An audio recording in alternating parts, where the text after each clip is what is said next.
بسم اللہ الرحمن الرحیم۔ السلام علیکم، ہمارے چینل میں خوش آمدید۔ مجھے اس اجنبی جگہ پر آئے ہوئے تقریباً 1 ہفتہ گزر گیا تھا، لیکن اب یہ جگہ مجھے اچھی لگنے لگی تھی۔ یہاں پر میری طرح اور بھی بہت سی لڑکیاں لڑکے موجود تھے۔ ان سب کی عمریں بھی 20 اور 22 برس کے قریب ہی تھیں۔ میں حیران ہوتی تھی کہ کم از کم لڑکوں کو تو اب یہاں سے چلے جانا چاہیے اور اپنے لیے کوئی کام دھندا ڈھونڈنا چاہیے۔ وہ کیوں یہاں پر اپنا وقت ضائع کر رہے ہیں؟ میں نے اس بارے میں کئی بار اپنی جاننے والی سے پوچھنے کی بھی کوشش کی، لیکن وہ ہر بار میری بات ٹال جاتی۔ مجھے کہتی فی الحال میں تمہیں کچھ بھی نہیں بتا سکتی، لیکن بعد میں جب تھوڑا زیادہ وقت گزرے گا تمہیں خود ہی اس بارے میں اندازہ ہو جائے گا۔ دوسری طرف میرا تجسس بھی بڑھتا چلا جا رہا تھا۔ میں بس کسی طرح سے جاننا چاہتی تھی کہ آخر لڑکوں کا یہاں پر کیا کام ہے، اور اگر لڑکے رہ بھی رہے ہیں تو کم از کم انہیں تھوڑا سا الگ کر کے رکھنا چاہیے۔ لیکن تمام لڑکے لڑکیوں کے کمرے بھی ایک ہی جگہ پر موجود تھے۔ جب میں اپنی میڈم سے اس بارے میں پوچھتی تو میری میڈم مجھے کہہ دیتی، تمہیں کچھ بھی غلط سوچنے کی ضرورت نہیں ہے، یہ سب لوگ ایک دوسرے کو اپنا بہن بھائی سمجھتے ہیں، تم بھی ان کی بہنوں کی طرح ہو، لہٰذا تمہیں فکر مند ہونے کی بالکل بھی ضرورت نہیں ہے، اور نہ ہی تمہیں کسی سے ڈرنے کی ضرورت ہے۔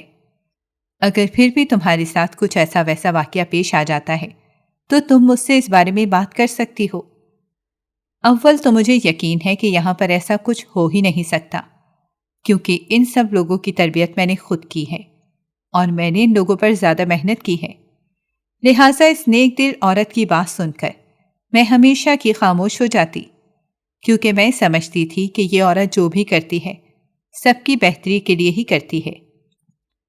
ویسے بھی یہ عورت اپنی نیک نیتی اور اچھے کاموں کی وجہ سے پورے ملک میں ہی مشہور تھی۔ اس بات کا اندازہ مجھے یہاں پر اس کے گھر آنے کے بعد ہی ہوا تھا۔ یہاں پر ہر روز ہی بڑے بڑے لوگ آتے تھے، بڑے بڑے آفیسرز کے ساتھ اس عورت کا اٹھنا بیٹھنا تھا۔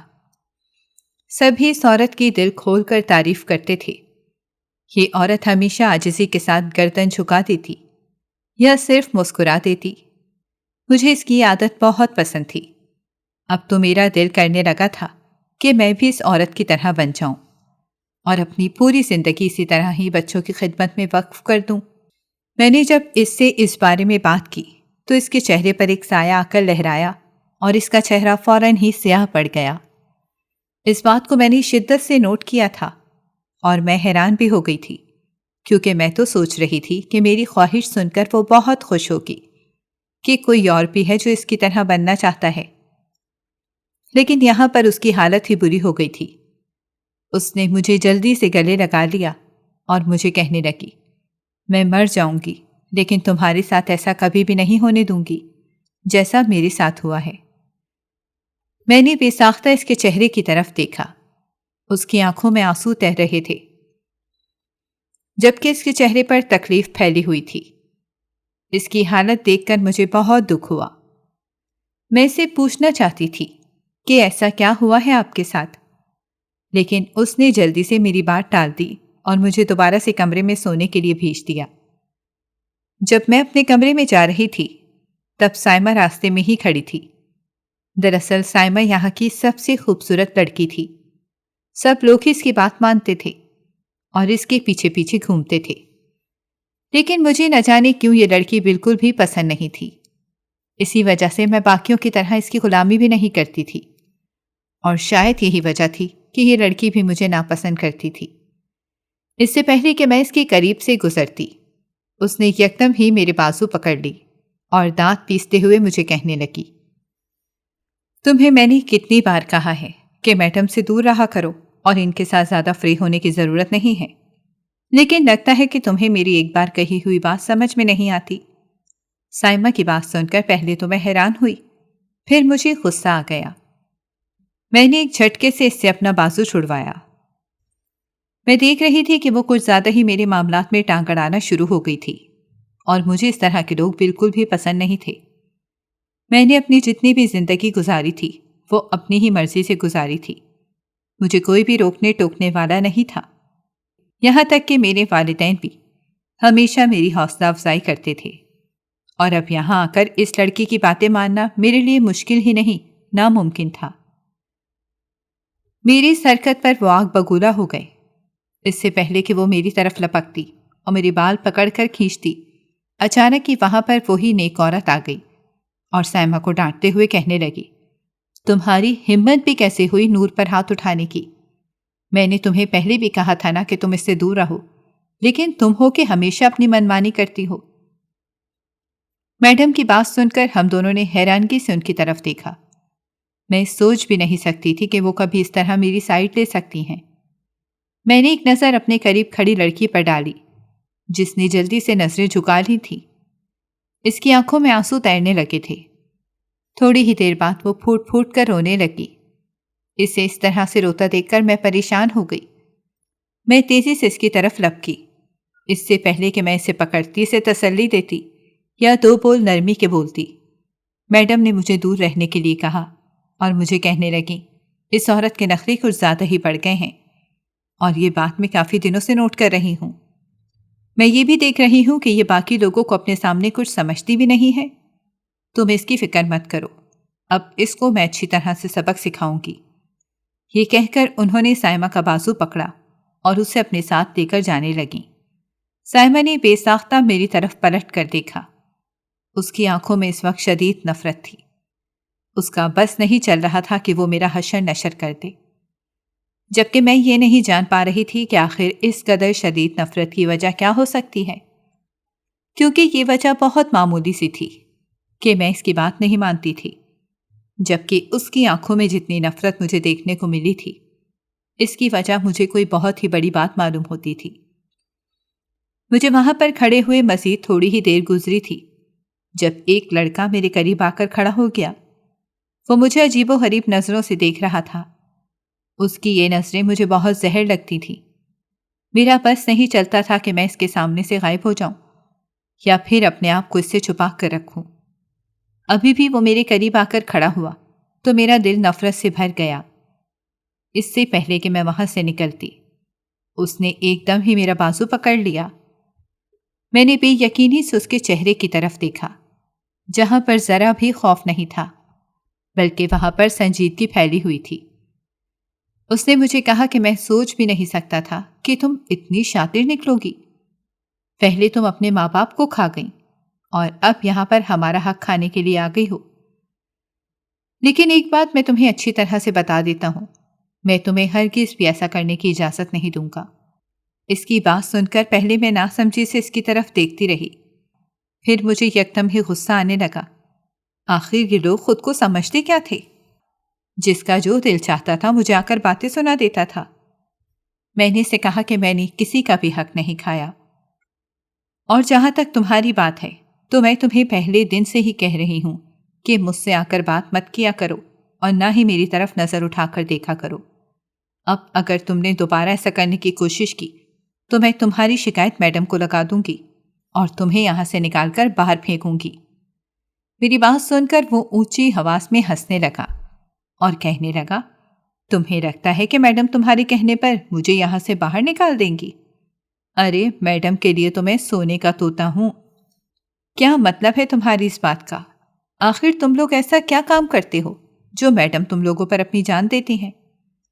میں نے تنگ آتے ہوئے اس سے پوچھا۔ میری بات سن کر وہ کھل کر مسکرایا اور کہنے لگا کہ بہت جلد تمہیں بھی اس کام کے بارے میں پتہ چل جائے گا۔ میں تم سے اس بارے میں سوال کروں گا کہ اب بتاؤ، تمہاری اہمیت میڈم کی نظر میں زیادہ ہے یا میری اہمیت؟ یہ سب جاننے کے لیے تمہیں بھی اب میدان میں اترنا ہی ہوگا، اور میں میڈم سے اس بارے میں بات کروں گا کہ تم اس چیز کی فکر کرنا چھوڑ دو۔ یہ کہہ کر وہ وہاں سے چلا گیا، جبکہ میں نے اپنا سر دونوں ہاتھوں میں گرا دیا۔ میں جتنا یہاں پر رہنا آسان سمجھ رہی تھی، اتنا آسان نہیں تھا، بلکہ یہاں پر تو عجیب و غریب کہانیاں تھیں۔ میں تو ابھی تک یہاں پر رہنے والے لوگوں کو بھی نہیں سمجھ پائی تھی، اور دوسری بات جو مجھے بہت زہر لگتی تھی وہ یہ تھی کہ رات کے 10 ہوتے ہی یہ لوگ مجھے کمرے میں سونے کے لیے بھیج دیتے تھے، جبکہ میرے کمرے کو بھی لاک لگا دیتے تھے۔ میڈم مجھے کہتی تھی کہ ہم سب لڑکیوں کی حفاظت اسی طرح سے کرتے ہیں، رات کو 10 کے بعد سب لڑکیوں کو کمرے میں بھیج دیتے ہیں، جبکہ ان کے دروازوں پر لاک لگا دیتے ہیں اور چابی صرف میرے پاس ہوتی ہے۔ میڈم نے ہمارے کمرے میں موبائل بھی رکھے ہوئے تھے جس میں صرف اور صرف میڈم کا ہی نمبر تھا اور میڈم کے علاوہ کسی کو بھی کال نہیں ملائی جا سکتی تھی۔ مگر تھوڑے ہی دنوں بعد مجھے احساس ہونے لگا کہ صرف میں ہی ایسی لڑکی تھی جو اپنے کمرے میں قید ہوتی تھی، جبکہ میرے علاوہ بہت سی لڑکیاں ایسی ہوتی تھیں جو باہر گھوم رہی ہوتی تھیں۔ جب اچانک ہی مجھے شور کی آواز سنائی دی۔ یہ آواز کسی 2 یا 3 لوگوں کی نہیں تھی بلکہ یہ بہت سارے لڑکے لڑکیوں کی تھی۔ یوں لگ رہا تھا جیسے سارے لڑکے لڑکیاں باہر ہلہ گلا کر رہے ہوں۔ میں پہلے تو پریشان ہو گئی، پھر مجھے حیرانگی ہونے لگی۔ میں نے جلدی سے موبائل اٹھایا اور میڈم کو کال ملا کر پوچھنے لگی کہ باہر کیا ہو رہا ہے۔ میڈم نے پہلے تو میری کال ہی نہ اٹھائی۔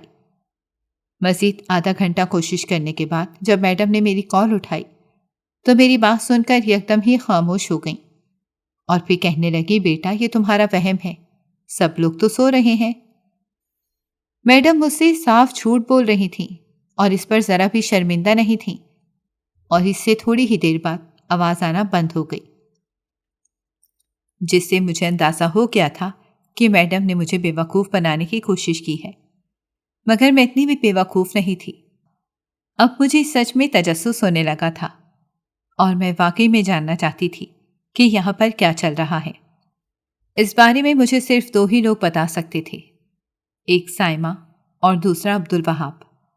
اس کے علاوہ باقی کسی سے میری بات نہیں ہوتی تھی، اور یہی 2 لوگ تھے جنہیں مجھ سے کچھ زیادہ ہی چڑ تھی اور وہ مجھے کسی طرح یہاں سے نکالنا چاہتے تھے، اور یہی لوگ تھے جو اکثر آ کر میرے پاس کھڑے ہو جاتے اور مجھ سے باتیں کرتے تھے۔ وہ علیحدہ بات تھی کہ انہوں نے کبھی بھی مجھ سے کام کی بات نہیں کی تھی بلکہ ہمیشہ ہی مجھ پر طنز کیا تھا۔ ایک دن میں کچن میں کھڑی کھانا بنا رہی تھی۔ آج میری اور میرے ساتھ 3 لڑکیوں کی کھانا بنانے کی باری تھی جب اچانک ہی مجھے اپنے پیچھے کسی کی موجودگی کا احساس ہوا۔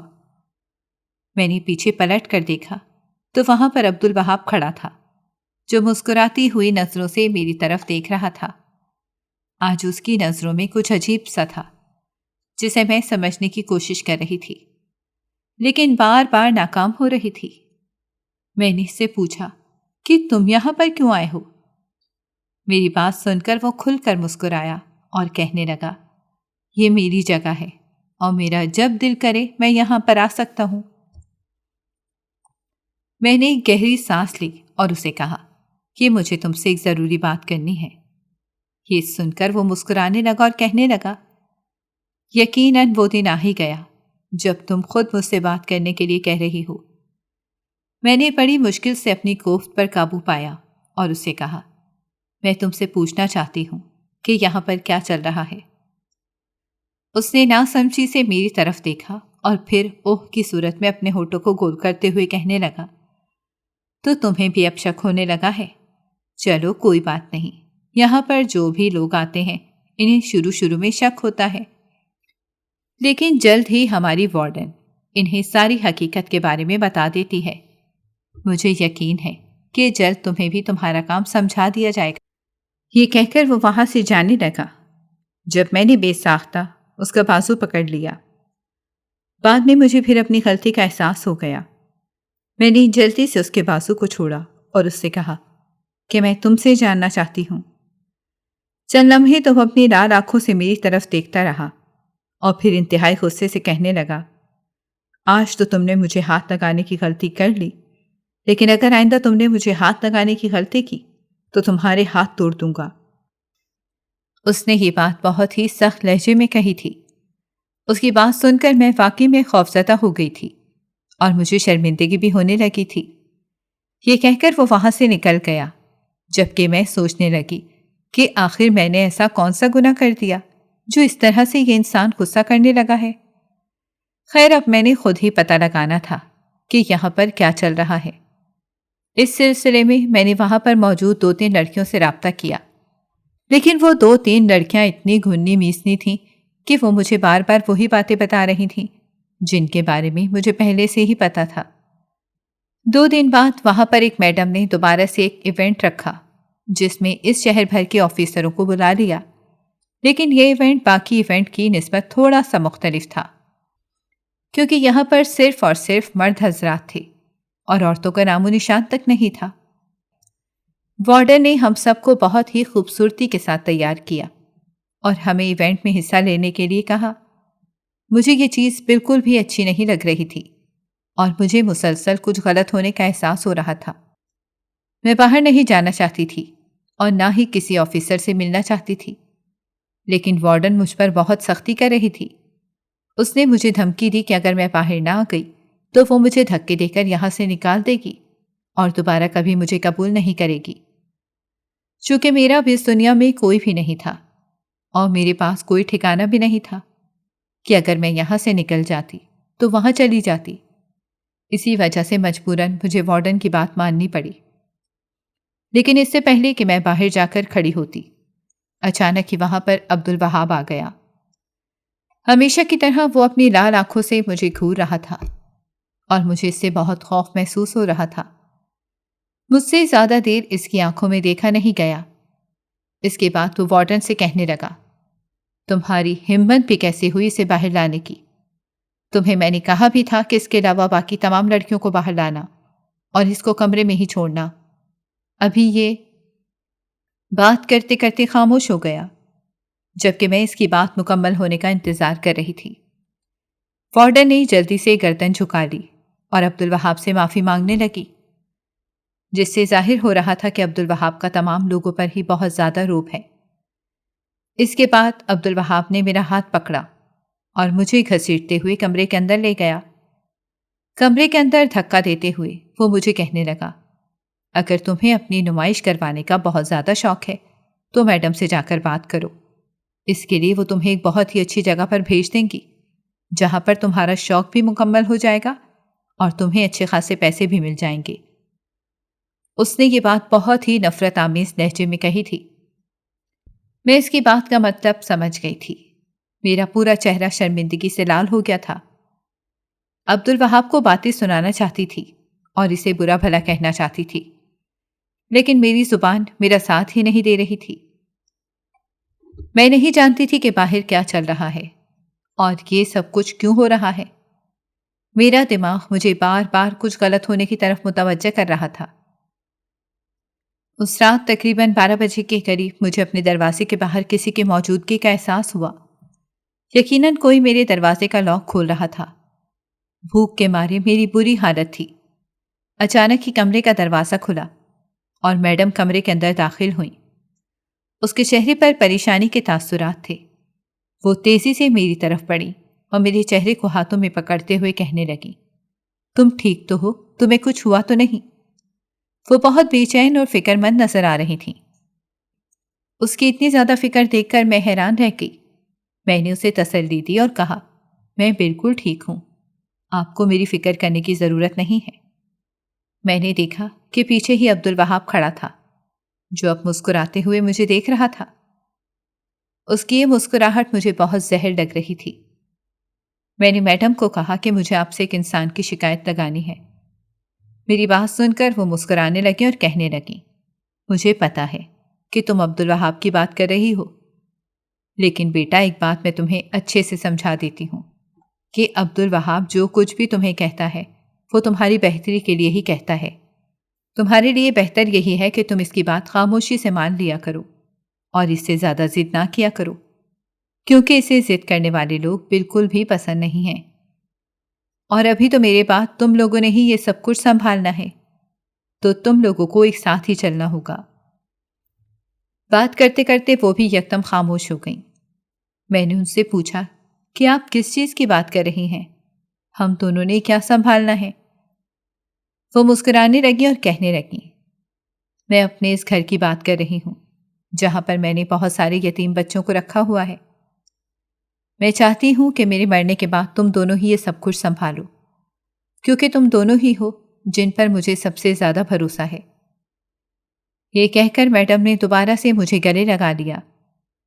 مجھے حیرانگی ہوتی تھی کہ یہ میرے ساتھ اتنا اچھا سلوک کیوں کرتی ہیں، جبکہ باقی بچوں کی طرح تو میں کوئی کام نہیں کرتی تھی اور نہ ہی ان کی خدمت کرتی تھی، بلکہ میں یا تو اپنے کمرے میں بند رہتی تھی یا پھر کسی نہ کسی سے لڑائی ہی کرتی رہتی تھی۔ لیکن آج اس نے کمرہ لاک نہیں کیا تھا۔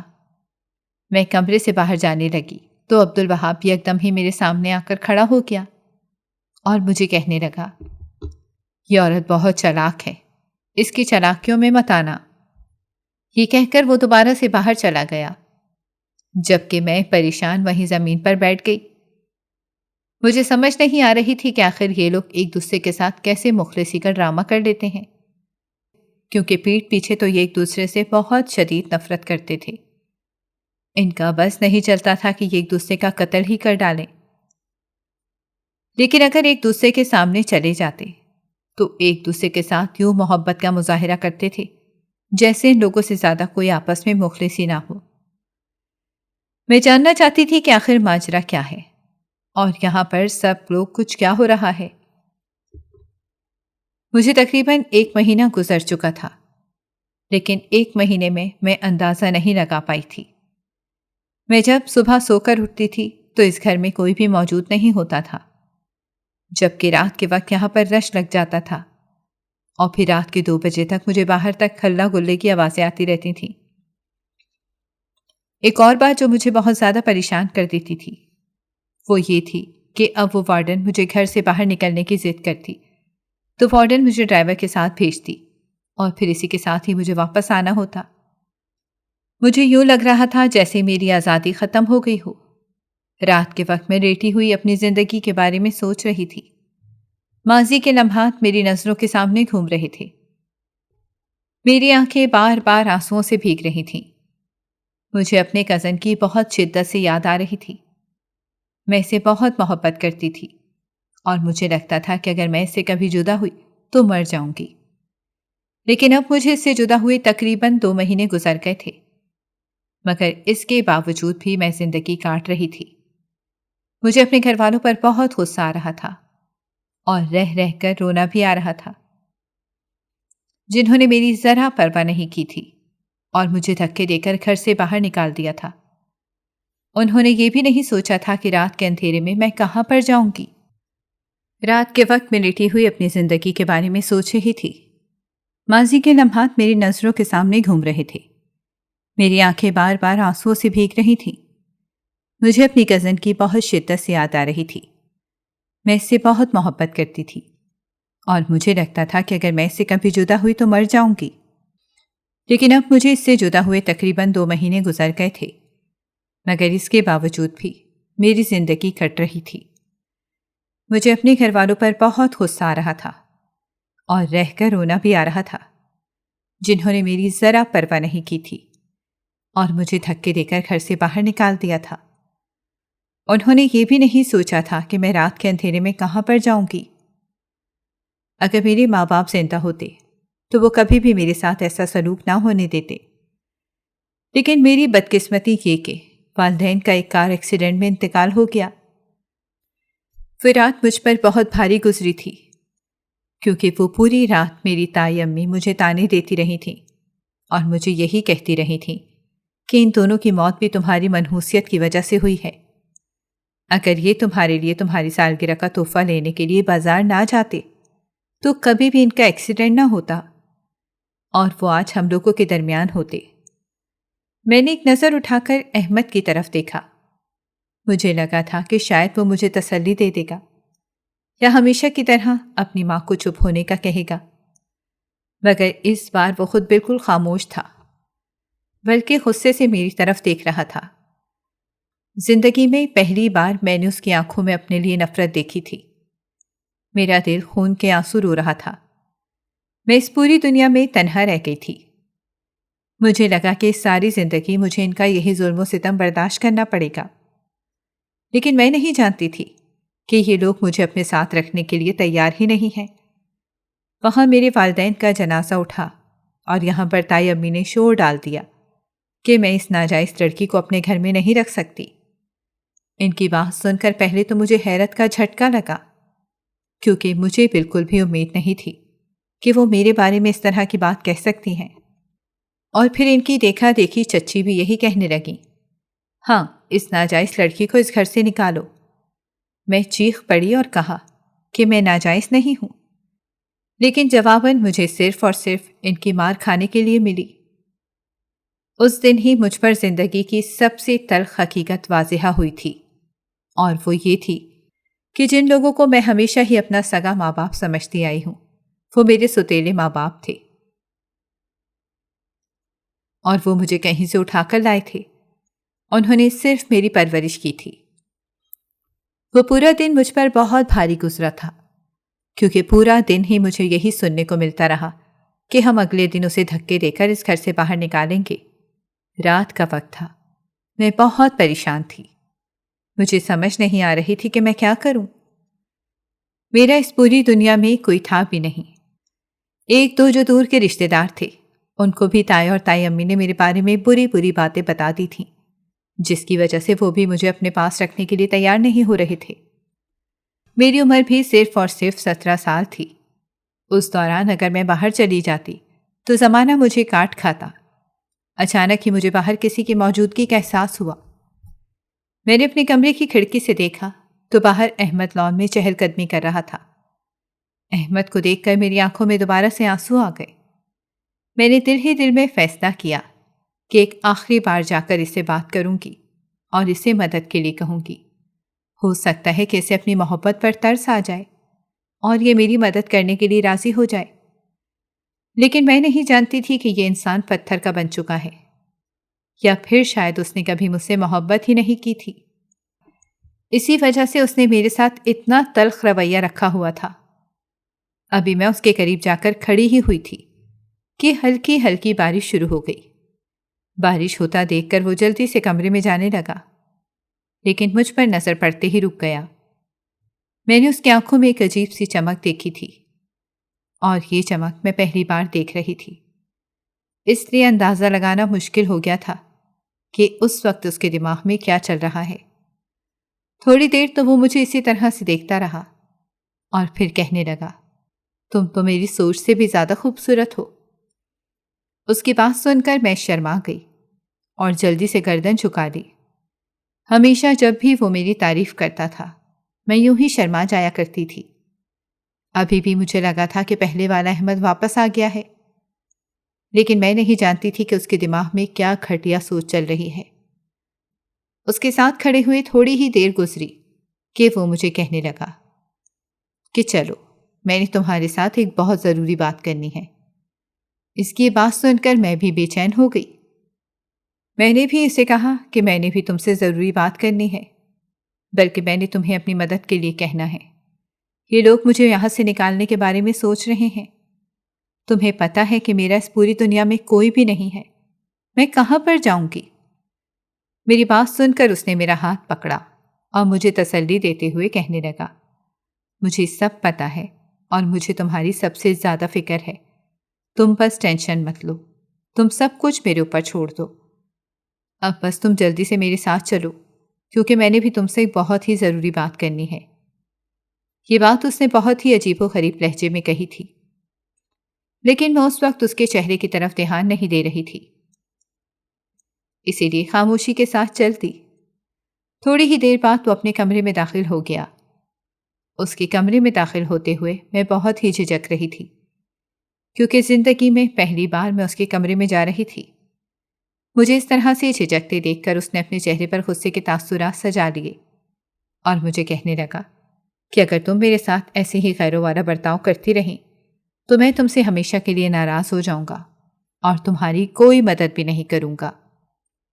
اس کی بات سن کر اور میرے دل کو کچھ ہوا، کیونکہ میں سارے جہان کی ناراضگی برداشت کر سکتی تھی، لیکن احمد کی ناراضگی برداشت کرنا میرے لیے مشکل ہی نہیں، ناممکن تھا، کیونکہ میں اس سے بہت محبت کرتی تھی اور اس کے بغیر ایک لمحہ گزارنا بھی میرے لیے بہت تکلیف دہ ہو جاتا تھا۔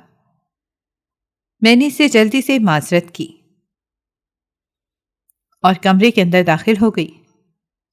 اس کا کمرہ واقعی بہت خوبصورت تھا اور نفاست سے سجایا ہوا تھا۔ میں اس کے کمرے میں کھوئی ہوئی تھی کہ مجھے پتہ ہی نہ چلا کہ پیچھے سے کسی نے دروازہ بند کر دیا۔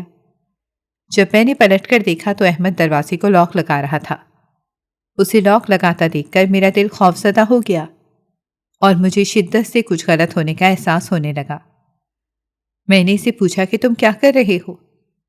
میری بات سن کر اس نے ہونٹوں پر انگلی رکھ کر مجھے خاموش رہنے کو کہا اور مجھے کہنے لگا، ویسے بھی اب تم ہمیشہ ہمیشہ کے لیے کل یہاں سے جا رہی ہو، تو جانے سے پہلے مجھے کوئی تحفہ ہی دیتی چلی جاؤ۔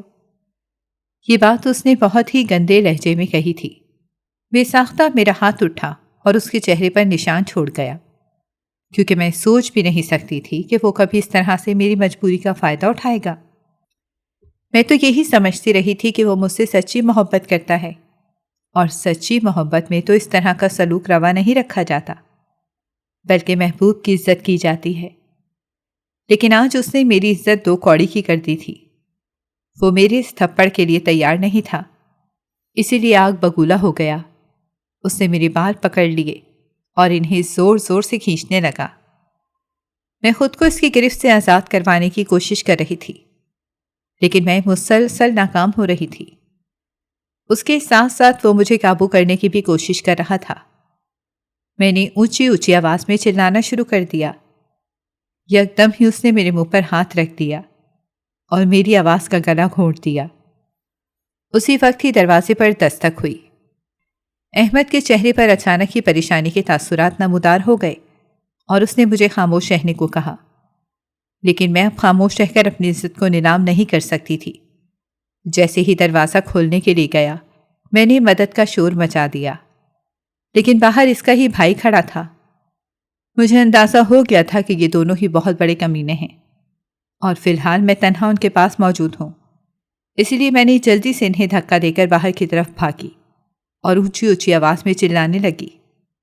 میرا پورا جسم بارش سے بھیگ چکا تھا اور مجھے شدید سردی کا احساس ہو رہا تھا، مگر اس انداز کو میں مسلسل نظر انداز کر رہی تھی۔ تھوڑی ہی دیر بعد تمام گھر والے اٹھ گئے۔ میری حالت دیکھ کر پہلے تو وہ حیران ہوئے، اور پھر تائی امی نے جلدی سے میری طرف بڑھیں اور میرے چہرے پر تھپڑ مارتے ہوئے کہنے لگیں، مجھے بتاؤ کس کے ساتھ منہ کالا کر کے آئی ہو اور الزام میرے بیٹوں پر لگا رہی ہو۔ ان کی بات سن کر میں نے بے یقینی سے ان کے چہرے کی طرف دیکھا، لیکن تائی امی کے چہرے پر صرف اور صرف نفرت پھیلی ہوئی تھی، جس سے مجھے اندازہ ہو چکا تھا کہ میں اپنی جتنی مرضی صفائی کیوں نہ دے دوں، یہ عورت کبھی بھی میری بات پر یقین نہیں کرے گی۔ میں خاموش ہو گئی اور گردن جھکا لی۔ اس کے بعد تائی امی نے نہ جانے مجھے کتنے تھپڑ مارے، لیکن میں خاموشی سے وہ تھپڑ سہتی رہی۔ کم از کم یہ ذلت عزت کی نیلامی سے بہتر تھی۔ اسی وقت ہی مجھے یہ بھی اندازہ ہو چکا تھا کہ اب میرا یہاں پر کچھ بھی نہیں بچا۔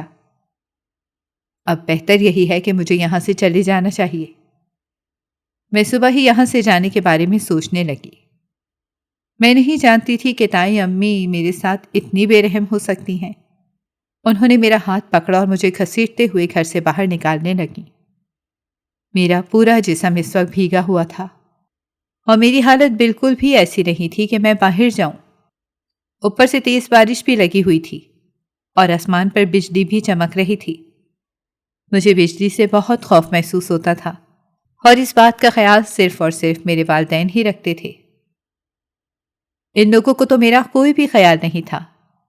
یوں تائی امی نے مجھے دھکے دے کر گھر سے باہر نکال دیا۔ کافی دیر تک میں گھر کے باہر ہی بیٹھی پھوٹ پھوٹ کر روتی رہی، اور پھر اچانک ہی مجھے کتوں کے بھونکنے کی آواز سنائی دی، جس سے میں خوف زدہ ہو گئی اور تیزی سے گھر کے دروازے سے اٹھی اور بھاگنے لگی۔ مجھے نہیں پتا تھا کہ میں کہاں پر جا رہی ہوں، مگر میں اپنی جان بچانے کے لیے سیدھی بھاگتی چلی جا رہی تھی۔ اچانک ہی ایک گاڑی میرے سامنے آ کر رکی۔ میں اس گاڑی سے جا کر ٹکرائی اور زمین پر گر کر بے ہوش ہو گئی۔ جب مجھے ہوش آیا تب میں ہسپتال میں پڑی تھی، جبکہ قریب ہی ایک عورت بیٹھی ہوئی تھی جو فکر مندی سے میرے چہرے کی طرف دیکھ رہی تھی۔ مجھے ہوش آتا دیکھ کر اس عورت نے جلدی سے میرے ماتھے پر پیار کیا اور مجھے کہنے لگی، شکر ہے کہ تمہیں ہوش آ گیا ہے۔ تم اندازہ بھی نہیں کر سکتی کہ تمہیں پا کر میں کتنی زیادہ خوش ہو رہی ہوں۔ تمہیں اندازہ نہیں ہے کہ میں نے تمہارا کتنا زیادہ انتظار کیا اور تمہیں کتنا زیادہ ڈھونڈا۔ آخر تم مجھے مل ہی گئی۔ میں ناسمجھی سے اس کی طرف دیکھ رہی تھی اور پہچاننے کی کوشش کر رہی تھی کہ آخر یہ عورت کون ہے اور میں اس سے کہاں پر مل چکی ہوں۔ لیکن لاکھ دفعہ سوچنے کے باوجود بھی میرے ذہن میں کچھ بھی نہیں آیا۔ میرے سر میں اب بہت بری طرح سے درد ہونے لگا تھا۔ ڈاکٹر نے اس عورت کو کہا کہ آپ مریضہ کو تھوڑی دیر کے لیے آرام کرنے دیں اور یہاں سے چلی جائیں، جس کے بعد وہ عورت چلی گئی اور پھر شام کے وقت مجھے گھر لے آئی۔ اس عورت کا میں جتنا بھی شکریہ ادا کرتی کم تھا۔ یہ عورت سب سے زیادہ میرا خیال رکھتی تھی۔ اس نے باقی تمام لڑکیوں کو بھی کہہ دیا تھا کہ کوئی بھی اس لڑکی سے کام نہیں کروائے گا اور نہ ہی اسے تنگ کرنے کی کوشش کرے گا۔ اگر کسی نے اسے پریشان کرنے کی کوشش کی تو مجھ سے برا کوئی بھی نہیں ہوگا۔ میں اکثر حیران ہو جاتی تھی اور سوچتی تھی کہ یہ میرا اتنا خیال کیوں رکھتی ہے؟ آخر اس کا میرے ساتھ ایسا کون سا رشتہ ہے جو یہ یوں اس طرح سے میری فکر کرتی ہے؟ رات کے وقت میں اسی بارے میں سوچتی سوچتی سو گئی۔ میں نہیں جانتی تھی کہ اگلا دن میرے لیے کتنا بھاری ثابت ہونے جا رہا ہے۔ اگلے دن جب میں سو کر اٹھی تو ایک لڑکی پہلے سے ہی میرے انتظار میں بیٹھی ہوئی تھی۔ اس لڑکی کو یہاں پر آئے ہوئے تقریباً 2 ہی دن گزرے تھے۔ مجھے جاگتا دیکھ کر وہ تیزی سے میرے پاس آئی اور پھر میرے گلے لگ کر رونے لگی۔ اسے اس طرح روتا دیکھ کر میں پریشان ہو گئی۔ میں نے اس سے پوچھا، کیا ہو گیا ہے؟ تم کیوں رو رہی ہو؟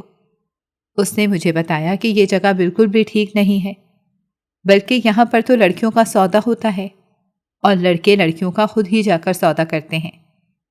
کل رات میرا بھی سودا ہوا تھا۔ اس کی بات سن کر مجھے لگا کہ 7 آسمان میرے سر کے اوپر آ کر گر گئے ہوں۔ مجھے بالکل بھی اس سے اس بات کی امید نہیں تھی۔ میں نے کہا کہ ایسا نہیں ہو سکتا۔ اگر ایسا ہوتا تو سب سے پہلے میرے ساتھ بھی یہ سب کچھ کرتی۔ میری بات سن کر وہ طنزیاں ہنسنے لگی اور کہنے لگی، تمہارے ساتھ وہ کیسے کر سکتے ہیں؟ تم تو اس جگہ کے مالک ہو۔ میں نے بھی ایک انہی سے اس کے چہرے کی طرف دیکھا اور پھر اس نے مجھے جو بات کہی وہ سن کر مجھے چند لمحوں کے لیے یقین ہی نہیں آیا۔ دراصل یہاں پر جو عورت نیک بنی ہوئی تھی اور جو بظاہر سب کی مدد کر رہی تھی، دراصل وہ ایک طوائف تھی اور میں اسی کی ہی ناجائز اولاد تھی۔ یہی وجہ تھی کہ اس نے مجھے بچایا ہوا تھا۔ اسی لیے اس نے مجھے کہا تھا کہ تم ویسی کبھی بھی نہ بنو جیسی میں ہوں۔ ابھی مجھے اس کی ساری باتیں یاد آ رہی تھیں۔ میرا سر بری طرح سے چکرا رہا تھا۔ اس بات کی یقین دہانی کرنے کے لیے میں اس کے کمرے میں جانے لگی، لیکن راستے میں ہی رک گئی۔ عبدالوہاب کی باتوں نے مجھے راستے میں ہی روک لیا تھا۔ وہ اس وقت کسی سے فون پر بات کر رہا تھا اور بہت پریشان لگ رہا تھا۔ میں کھڑی ہو کر اس کی آوازیں سننے لگی، حالانکہ میں جانتی تھی کہ یہ بہت ہی غلط بات ہے، لیکن جب اس کی باتوں کا مفہوم کھلا تو مجھے اندازہ ہوا کہ وہ کوئی عام انسان نہیں، بلکہ وہ تو ایک پولیس والا تھا جو 1 مہینے سے یہاں پر کام کر رہا تھا۔ دراصل میری ماں آج رات بہت ساری لڑکیوں کو یہاں سے اسمگل کرنے والی تھی، جبکہ عبدالوہاب آج ہی اس جگہ پر چھاپا مارنے کا آرڈر دے رہا تھا۔ اچانک ہی میرا ہاتھ گلدان سے ٹکرایا اور وہ زمین پر گر گیا۔ عبدالوہاب نے پیچھے پلٹ کر دیکھا۔ مجھے دیکھ کر پہلے تو وہ حیران ہوا۔ اس سے پہلے کہ میں وہاں سے بھاگتی اس نے مجھے پکڑ لیا۔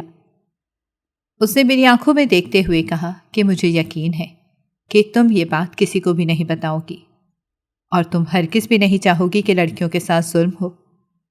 بلا شبہ وہ تمہاری ماں ہے اور تمہیں بہت عرصے بعد ملی ہے، لیکن وہ ٹھیک عورت نہیں ہے۔ اس کی باتیں سن کر میری آنکھوں میں آنسو آ گئے۔ میں واقعی لڑکیوں کے ساتھ زیادتی ہونے نہیں دے سکتی تھی، اسی وجہ سے میں نے خاموشی اختیار کر لی۔ اور پھر رات کے وقت پولیس نے اچانک ہی یہاں پر حملہ کر دیا اور بہت سی لڑکیوں کو بازیاب کروایا، جبکہ میری ماں کو پکڑ کر لے گئے۔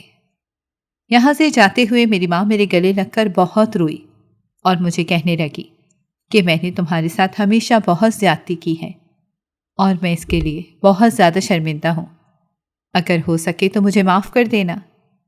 یہ کہہ کر وہ وہاں سے چلی گئیں، جبکہ دل ہی دل میں نے اپنی ماں کو معاف کر دیا تھا۔ مجھے سمجھ نہیں آ رہی تھی کہ اب میں کہاں جاؤں گی، اور پھر میری یہ مشکل عبدالوہاب نے آسان کر دی۔ اس نے مجھے شادی کی پیشکش کی۔ اس نے مجھے کہا کہ جب اس نے مجھے پہلی بار دیکھا تھا تبھی وہ مجھ سے محبت کرنے لگا تھا اور اب وہ مجھ سے نکاح کرنا چاہتا ہے۔ میرے لیے نکاح سے بڑی عزت کی بات اور کوئی بھی نہیں تھی۔ میں نے بھی خوشی خوشی حامی بھر لی اور پھر 1 ہی مہینے کے بعد ہم دونوں کی شادی ہو گئی۔ آپ سب کو میری زندگی کی یہ کہانی کیسی لگی؟ اپنی رائے سے ضرور آگاہ کیجیے گا۔ ناظرین، اگر آپ کو ہماری کہانی اچھی لگی ہے تو ویڈیو کو لائک کریں، شیئر کریں اور ہمارے چینل کو سبسکرائب کریں۔ اگلی ویڈیو تک اجازت دیں۔ اللہ حافظ۔